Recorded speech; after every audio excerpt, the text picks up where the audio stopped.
What's up, guys? Rare Spark here. I'm coming at you with another episode of Spark at the Park. This is episode 15, and let's go ahead and jump into it now. So, we're playing with DeFast Essen once again, and a few of the other guys you saw in my previous video on episode 13. So, let's see how we do. We got Trade Day 11 in here as well, so, you know, this combination is pretty good, and we'll see how things work out. So, first things first, kicks it out to me for open mid-range jumper, and I knocked that one down easily. But in this video, I wanted to talk about, what do you guys think of Carmelo Anthony scoring 62 points the other day at Madison Square Garden?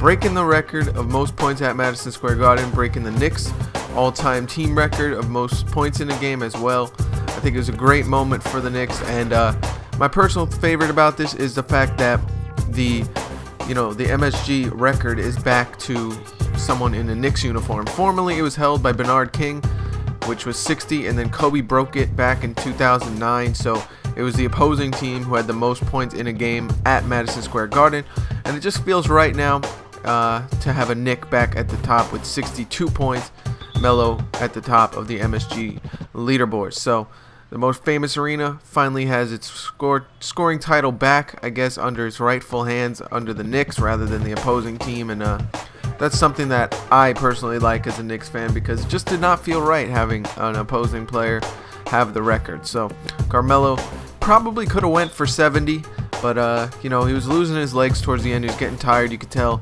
And also on top of that, the Bobcats players were none too happy with him going off like that on top of them when they were down 30 points or so, maybe more.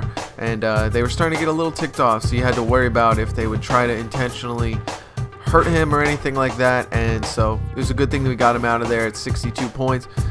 It's a little unfortunate that the Knicks couldn't have made it a closer game, I guess.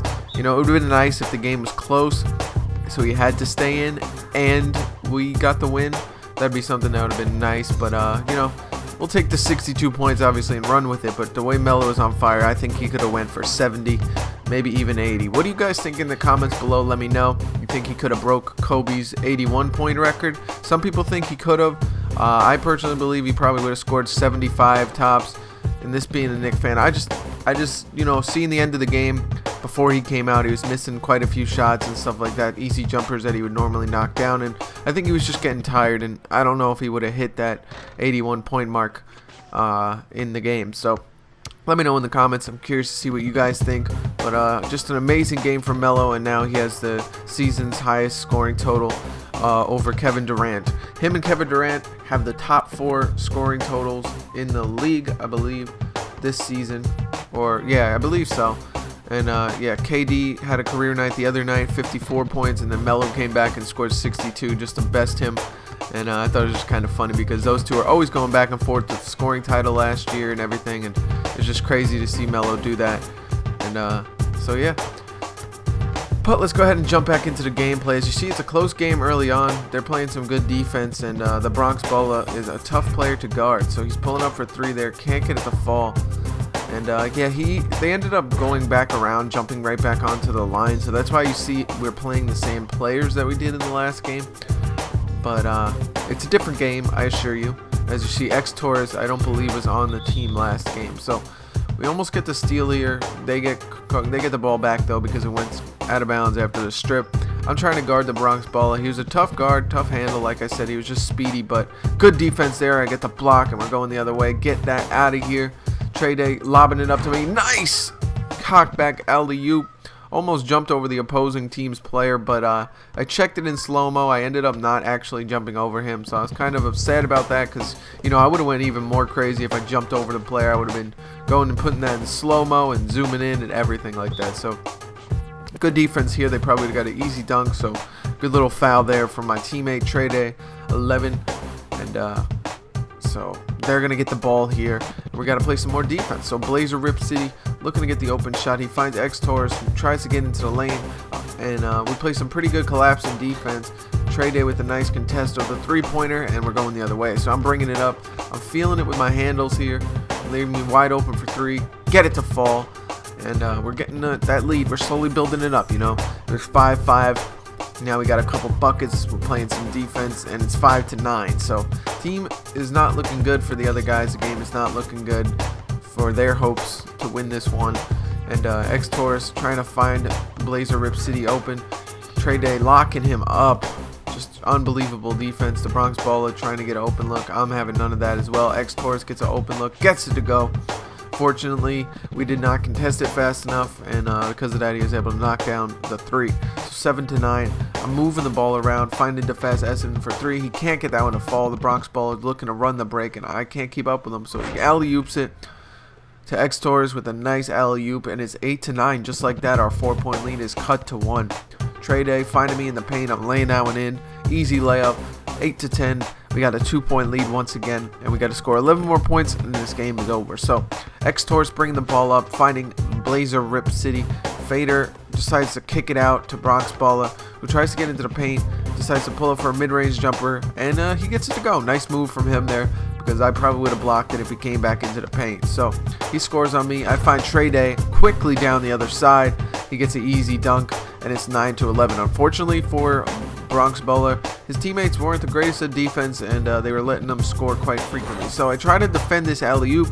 Can't do nothing about it for whatever reason. I read it perfectly, but the X button decided not to steal it or tip it or anything, and because of that, as you see, we get a nice alley-oop right back at him. Trey Day with that nice alley-oop. But yeah, I read that alley-oop play perfectly. I just could not stop it for whatever reason. And you probably need to work on that. There should be more than just one solution to stopping the alley-oop. Like, in this game, it seems the only way to stop an alley-oop is to bump the guy as he's going up for the alley-oop, and if you miss that, it's done with. So, yeah, that's one thing 2K needs to definitely improve on is, you know, there's got to be a multitude of ways to stop an alley-oop, otherwise it's going to be overpowered. So, Trey Day bringing the ball up, nice behind the back dribble, finding me open for the jumper, but I decide to kick it out to DeFaz Essen. DeFaz Essen comes mid-range jumper, gets it to go, beautiful move there.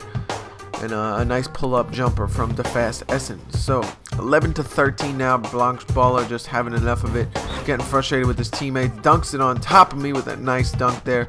Unfortunately, I could not get the block, so made me look bad. So 12-13 now. We're playing some good offense, and I'm trying to post up the Bronx Baller. Use my height advantage.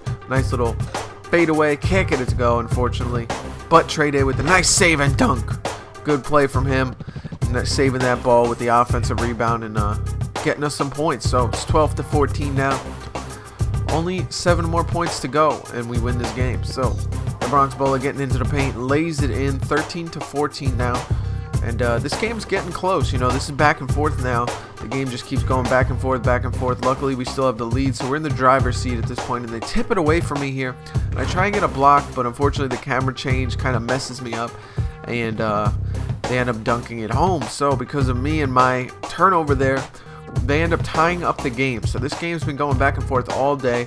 We don't want to lose this one. So Trey Day finds DeFaz Essen open for 3, who finds Trey Day back open for 3, who gets the nice 3 to go. Big bucket there from Trey Day, putting us back up by 2. Nice little back and forth passing from DeFaz Essen and Trey Day. So not sure why DeFaz Essen wasn't stepping up on X-Torres there, but he didn't, and then he decided to late into the shot clock, so Trey Day had to help out, and because of that, they end up having a foul. So Bronx Baller again with the mid-range jumper, he gets it to go. I just wasn't prepared to, you know, come out and guard him there, because if I did, he would just blow by me. So that was my thought process. Nice alley-oop there from Trey Day to get the ball up and under to me, and I slam it home with 2 hands. 15-17 now. X-Torres pulling up for the mid-range jumper. He gets it to go, and they're coming right back with that point. So 16-17 again. We're battling back and forth, bucket after bucket. But luckily, DeFaz Essen couldn't get that jumper to fall. But you'll see that we get the bucket in the paint here, and it is 16-18 now, I believe. So as you see, we're going back and forth. Luckily, we're able to keep up with them scoring, and otherwise they would have ended up making a comeback. So it's 16-18. We're still in the driver's seat. Bronx Baller tries to get the 3 to tie it up. He can't get it to go. And I believe this ends up being their ball because I ran into it last minute. I was trying to save it, and then I realized it was going out of bounds, and before I could move out of the way, it was just too late. I ran into the ball, and it was really unfortunate because that was a big thing. But DeFaz Essen saves the day with that nice steal. He finds me in the paint, who dunks it home, and it is 19-16. 2 more buckets, and his game is over. So Blazer Rip City trying to help out his teammate. He gets into the paint, dunks it home on me. I get caught in that dunk animation. They really need to fix that.